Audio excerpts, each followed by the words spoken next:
नमस्कार। आज हम आयुर्वेद के एक बहुत ही महत्वपूर्ण ग्रंथ चरक संहिता के चिकित्सा सिद्धांतों पर थोड़ी गहराई से बात करेंगे। जी नमस्ते। हमारे पास इस प्राचीन ज्ञान के कुछ सूत्र हैं जिन पर हम आज चर्चा करने वाले हैं। हाँ बिल्कुल। तो आज हम समझने की कोशिश करेंगे कि इसमें बताई गई चिकित्सा पद्धतियां जैसे विरेचन है, वमन है और इनका जो एक बड़ा रूप है संशोधन, वो क्या है। जी। और साथ ही एक बड़ा दिलचस्प दार्शनिक विचार है स्वभावोपरमवाद। हाँ, वो भी बहुत गहरा है। हाँ, उस पर भी बात करेंगे और देखेंगे कि आयुर्वेद आखिर चिकित्सा मानता किसे है। तो चलिए शुरू करते हैं। बिल्कुल। सबसे पहले विरेचन को लेते हैं। आसान भाषा में कहे तो शरीर से मल के रास्ते दोषों को निकालना। जी हाँ, परगेशन जिसे कहते हैं। हाँ।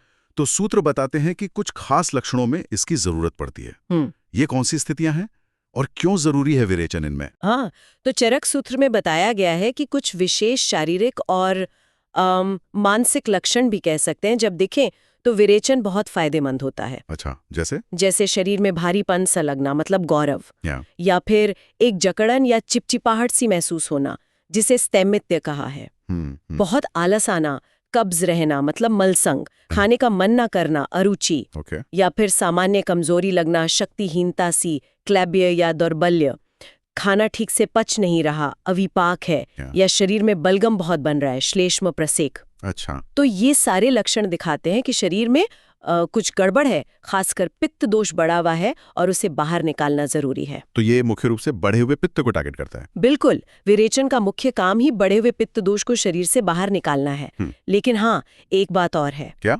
ये कफ दोष पर भी काम करता है, खासकर तब जब पित्त के साथ कफ का भी असंतुलन हो। अच्छा, स्रोत में एक क्रम भी दिया है, पित्त, रक्त, श्लेष्म, वात। ये क्या है? क्या ये निकलने का क्रम है? हाँ, ये क्रम एक तरह से दिखाता है कि विरेचन की प्रक्रिया में दोष और धातु किस ऑर्डर में प्रभावित होते हैं या शुद्ध होते हैं। मतलब पहले बढ़ा हुआ पित्त निकलता है, फिर उसका असर खून पर यानी रक्त धातु पर दिखता है, उसके बाद कफ पर और आखिर में वात पर भी इसका प्रभाव पड़ता है। और इसमें मेदो मांसो शोधनार्थन और शक्रन मूत्र वातानुलोमनम भी कहा है। इनका क्या मतलब है? हाँ, मेदो मांसो शोधनार्थम का मतलब है कि ये सिर्फ दोषों को ही नहीं निकालता, बल्कि मेदो धातु मतलब फैट टिश्यू और मांस धातु यानी मसल टिश्यू, उनको भी शुद्ध करने में मदद करता है। अच्छा, काफी गहरा असर है इसका। जी। और शक्रन मूत्र वातानुलोमनम का सीधा सा मतलब है कि ये मल, मूत्र और वात की जो स्वाभाविक नीचे की तरफ गति होती है ना, उसको ठीक करता है। उसे अनुलोमन कहते हैं। तो ये एक तरह की डीप क्लीनिंग प्रक्रिया है। समझ गया। तो ये सिर्फ पेट साफ करना नहीं है, बल्कि शरीर के कई लेवल पे काम करता है। बिल्कुल। अच्छा, अब इसकी उल्टी दिशा में काम करने वाली प्रक्रिया वमन की बात करते हैं, मतलब उल्टी के जरिए दोष निकालना। ये कब करवाना चाहिए? वमन, हाँ, इसका इस्तेमाल तब करते हैं जब कफ दोष बहुत ज्यादा बढ़ गया हो, मतलब कफ के लक्षण प्रमुख हो शरीर में। जैसे श्लेष्म व्याधि संसृष्टान कहा है, यानी कफ से जुड़े जो रोग हैं उनमें। सोदरदान भी कहा है, जिसका मतलब शायद वो शीत पित्त या अर्टिकेरिया जैसी स्किन प्रॉब्लम से हो सकता है, जिसमें खुजली और चकत्ते होते हैं। अच्छा, ओके। और सगौरवान यानी जब शरीर में बहुत भारीपन महसूस हो रहा हो। इन सब स्थितियों में वमन से बढ़े हुए कफ को मुंह के रास्ते बाहर निकालते हैं। और हाँ, कभी कभी इसमें पित्त दोष भी साथ में निकल सकता है। इसमें भी एक क्रम बताया है, कफ, पित्त, अनिल। अनिल मतलब वात। हाँ, अनिल यानी वात। तो ये क्रम दिखाता है कि वमन में मुख्य रूप से पहले कफ निकलता है, फिर पित्त और अंत में वात पर भी असर हो सकता है। और यहाँ श्लेष्म मेदो हरम कहा है। जी, श्लेष्म मेदो हरम का मतलब है कि वमन चिकित्सा खास तौर पर शरीर में बढ़े हुए कफ दोष और मेद धातु यानी जो एक्स्ट्रा फैट है उसको कम करने वाली होती है। अच्छा, तो लॉजिक बड़ा क्लियर है। विरेचन पित्त के लिए नीचे की ओर, वमन कफ के लिए ऊपर की ओर। बिल्कुल सही, दोष और उसकी गति की दिशा के अनुसार। और ये दोनों ही प्रक्रियाएं संशोधन चिकित्सा का हिस्सा है ना? जी हाँ, ये पंचकर्म की मुख्य प्रक्रियाओं में से है जिन्हें संशोधन कहते हैं। तो इस संशोधन के फायदे भी बताए गए हैं सूत्रों में। क्या आप कुछ मुख्य फायदे बता सकती हैं? सुनने में तो काफी असरदार लगते हैं ये। हाँ, फायदे तो बहुत गिनाए गए हैं। संशोधन चिकित्सा जिसमें वमन विरेचन आते हैं, शरीर पर बहुत गहरा और पॉजिटिव असर डालती है। कुछ मुख्य फायदों की बात करें तो पहला, ये पाचन तंत्र को पूरी तरह साफ कर देती है, विशुद्ध कोष्ठ, और इससे पाचन शक्ति यानी कायाग्नि वो प्रबल होती है। अच्छा, पाचन सुधरता है। बिल्कुल। दूसरा, जो बीमारियां हैं वो शांत होती हैं, व्याधि उपशमन, और आगे के लिए स्वास्थ्य बना रहता है, स्वस्थता। ठीक है। तीसरा, इसका असर सिर्फ शरीर पर नहीं है, ये इंद्रियों को, मन को, बुद्धि को, इनको निर्मल करती है, प्रसीदति कहा है। और त्वचा पर भी चमक आती है, वर्ण प्रसीदति। अरे वाह। और चौथा, जो शायद सबसे आकर्षक लगता है लोगों को, ये शारीरिक बल बढ़ाती है, पोषण यानी पुष्टि देती है, और पौरुष शक्ति यानी वृषता भी बढ़ाती है। यहाँ तक कहा गया कि इससे बुढ़ापा देर से आता है और कम तकलीफ के साथ आता है, जरा कृच्छ्रेण लभते, और उम्र लंबी होती है, चिरम जीवनम। वाकई ये तो सिर्फ बीमारी ठीक करना नहीं हुआ, ये तो पूरी तरह से कायाकल्प जैसा लग रहा है। हाँ, कह सकते हैं। ये शरीर को एक तरह से रीसेट करती है। अच्छा, स्रोत में संशोधन की तुलना शमन चिकित्सा से भी की है, जैसे उपवास रखना या पाचन की दवा देना। जी, लंघन, पाचन आदि। हाँ, तो संशोधन को शमन से बेहतर क्यों बताया गया है? ये पॉइंट बड़ा महत्वपूर्ण लगता है। हाँ, ये आयुर्वेद का एक बहुत मूल सिद्धांत है। चरक सूत्र में एक श्लोक आता है जो इसका सार बताता है। दोषाः कदाचित् कुप्यन्ति जिता लंघन पाचनैः, जिताः संशोधनैर्येतु न तेषां पुनरुद्भवः। इसका क्या मतलब हुआ? इसका सीधा सा मतलब है कि लंघन और पाचन जैसी जो शमन चिकित्साएं हैं, उनसे जिन दोषों को दबाया या शांत किया जाता है, वो शरीर में ही कहीं न कहीं रह जाते हैं। अच्छा। और जैसे ही मौका मिलता है, मतलब अनुकूल परिस्थितियां बनती हैं, वो फिर से बढ़ सकते हैं, यानी बीमारी लौट सकती है। लेकिन जिन दोषों को संशोधन चिकित्सा जैसे वमन या विरेचन से शरीर से जड़ समेत बाहर निकाल दिया जाता है, उनका दोबारा पैदा होना, पुनरुद्भव मुमकिन नहीं होता। तो ये फर्क है। हाँ, इसीलिए संशोधन को श्रेष्ठ माना गया है, क्योंकि ये बीमारी के मूल कारण यानी बढ़े हुए दोषों को ही खत्म कर देता है। ये समझना तो बहुत जरूरी है, मतलब समस्या को दबाना और जड़ से उखाड़ना। बिल्कुल। लेकिन ये प्रक्रियाएं सुनने में काफी शक्तिशाली लग रही हैं। क्या हुआ अगर ये जरूरत से ज्यादा हो जाएं, जिसे अतियोग कहते हैं शायद? हाँ, अतियोग, बिल्कुल सही। तो क्या इसके लिए भी कोई समाधान बताया है? हाँ, निश्चित रूप से। आयुर्वेद में हर चीज का ध्यान रखा गया है। सही मात्रा, कम मात्रा और ज्यादा मात्रा, तीनों के परिणाम और उनके उपाय बताए गए हैं। अतियोग होने पर उसे संतुलित करने के तरीके भी हैं। अच्छा, जैसे अगर वमन ज्यादा हो जाए, वमन अतियोग, तो शरीर में रूखापन, कमजोरी आ सकती है। तो उसके लिए औषधीय घी पिलाने को कहा है, सर्पिशान पानम, ताकि स्निग्धता वापस आए। और मीठी औषधियों से सिद्ध तेल से मालिश, अभ्यंग और उपटन, उद्वर्तन करने को कहा है। ये वात को शांत करते हैं और शरीर को पोषण देते हैं। ओके।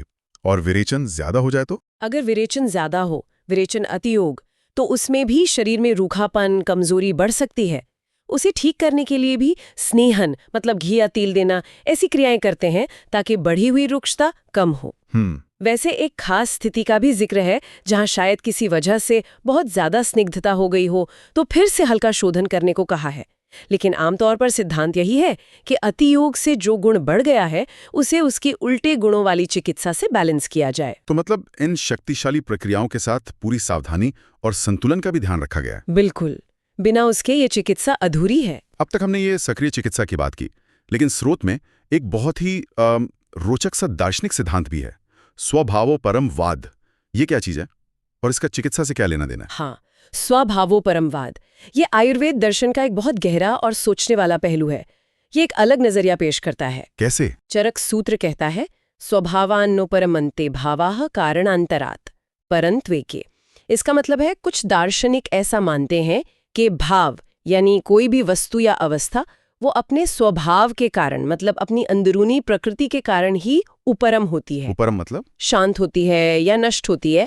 उसके शांत या नष्ट होने के लिए हमेशा किसी बाहरी कारण की जरूरत नहीं होती। अच्छा। हाँ, ये विचार थोड़ा थोड़ा बौद्ध दर्शन के सर्वम क्षणिकम क्षणिकम यानी सब कुछ क्षण भर का है, उससे मिलता जुलता है। हर चीज अपने स्वभाव से ही बदल रही है, नष्ट हो रही है। ये तो बहुत गहरा विचार है। तो शरीर और बीमारियों के संदर्भ में इसका क्या मतलब हुआ? क्या ये कि बीमारियां बिना इलाज के अपने आप भी ठीक हो सकती हैं? हाँ बिल्कुल, यही इसका एक महत्वपूर्ण इशारा है। अगर इस सिद्धांत को शरीर पर लागू करें तो तर्क ये बनता है कि जैसे ये शरीर, देह, स्वभाव से ही नष्ट होने वाला है, विनाशे स्वभावतः सती वंसिनो ही यत्। ठीक है। तो इसी आधार पर यह मुमकिन है कि रोग भी, जो कि शरीर की ही एक बदली हुई अवस्था है, वो बिना किसी बाहरी इलाज के अपने स्वभाव के कारण ही शांत हो जाए या नष्ट हो जाए, स्वभावतः उपरम। अच्छा। क्योंकि रोग भी तो उसी स्वाभाविक रूप से बदलने वाली, नष्ट होने वाली प्रकृति का हिस्सा है। एक और श्लोक है जो इसी बात को आगे बढ़ाता है। वो कहता है कि जो गुण या अवस्थाएं स्वभाव से ही भंगुर हैं, मतलब टूटने या बदलने वाली हैं, उनके रुकने या नष्ट होने के लिए किसी खास बाहरी कारण की जरूरत नहीं है। वो अपने आप ही बदलेंगी या खत्म होंगी। लेकिन हाँ, इसमें ये भी जोड़ा है कि कुछ लोग फिर भी मानते हैं कि हेतुओं का त्याग, मतलब रोग पैदा करने वाले कारणों से बचना, वो फिर भी जरूरी है। हेतु तेर्वर्जनम। अच्छा, तो ये सिद्धांत चिकित्सा को पूरी तरह नकारता नहीं है। स्वाभाविक प्रकृति है, उस पर एक गहरा चिंतन है।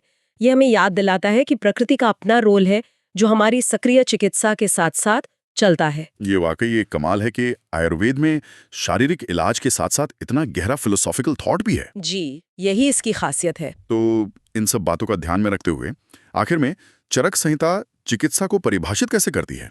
हाँ, परिभाषा बहुत ही स्पष्ट और सारगर्भित दी गई है।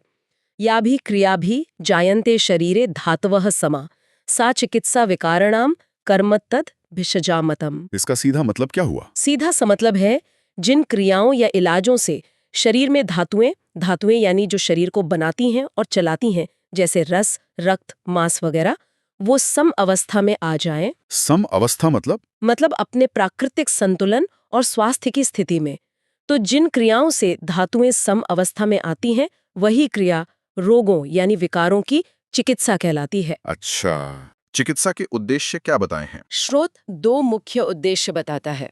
असल में ये एक ही सिक्के के दो पहलू हैं। क्या है वो? पहला, शरीर में सम धातुओं का अनुबंध बनाए रखना, यानी जो स्वस्थ है उसके स्वास्थ्य को बनाए रखना, धातुओं का संतुलन बिगड़ने ही न देना। ये हुई प्रिवेंटिव केयर, ठीक है। स्वास्थ्य की रक्षा। हाँ। और दूसरा, धातुओं को सम करना, यानी जिन लोगों की धातुएं विषम हो गई हैं, असंतुलित हो गई हैं, जिससे रोग हो गए हैं, उन धातुओं को इलाज के द्वारा वापस समअवस्था में लाना। ये हुई क्यूरेटिव केयर, यानी रोग का इलाज। बिल्कुल। तो संक्षेप में कहें तो चिकित्सा का मूल आधार और लक्ष्य है शरीर की प्राकृतिक संतुलन की अवस्था, जिसे साम्यावस्था कहते हैं, उसे बनाए रखना, और अगर वो बिगड़ जाए तो उसे फिर से ठीक करना। तो आज हमने चरक संहिता के इन अंशों से काफी कुछ समझा। विरेचन और वमन जैसी संशोधन प्रक्रियाएं क्यों जरूरी हैं, कैसे काम करती हैं, और कैसे ये सिर्फ लक्षणों को दबाने वाली शमन चिकित्सा से ज्यादा स्थायी असर देती हैं, क्योंकि ये दोषों को जड़ से निकालती हैं। जी बिल्कुल। फिर हमने स्वभावपरमवाद के जरिए ये भी जाना कि आयुर्वेद शरीर और प्रकृति की अपनी गति, अपनी क्षमता को भी मानता है। हाँ, उस स्वाभाविक प्रक्रिया को भी। और आखिर में चिकित्सा का मूल मकसद शरीर की साम्यावस्था यानी संतुलन को बनाए रखना या वापस लाना है। बिल्कुल, ये दिखाता है कि आयुर्वेद कितना समग्र, कितना होलिस्टिक नजरिया रखता है। ये सिर्फ लक्षणों का इलाज नहीं करता। ये शरीर की शुद्धि मतलब संशोधन से मूल कारण हटाता है, संतुलन यानी साम्यावस्था पर जोर देता है, और साथ ही प्रकृति के अपने नियमों जैसे स्वभावोपरम उनका भी सम्मान करता है। तो ये सिर्फ शारीरिक उपचार नहीं हुआ, ये तो जीवन और स्वास्थ्य का एक पूरा दर्शन है। निश्चित रूप से। और ये चर्चा हमें गहरे सवाल पर सोचने के लिए भी छोड़ जाती है। क्या सवाल? यही कि देखिए, एक तरफ हमारे पास संशोधन जैसी शक्तिशाली एक्टिव प्रक्रियाएं हैं जो दोषों को जोर लगाकर बाहर निकालती हैं, और दूसरी तरफ स्वभावोपरमवाद है जो हमें प्रकृति और शरीर की अपनी हीलिंग पावर पर भरोसा करने को कहता है। हाँ, ये दोनों बातें। तो असल जिंदगी में, प्रैक्टिस में, एक वैद्य या एक व्यक्ति इन दोनों के बीच संतुलन कैसे बनाए, कब एक्टिव होकर इंटरवीन करना सही है और कब प्रकृति को अपना काम करने देना बेहतर है। ये तो सोचने वाली बात है। हाँ, ये एक ऐसा बिंदु है जिस पर लगातार विचार करने की जरूरत है।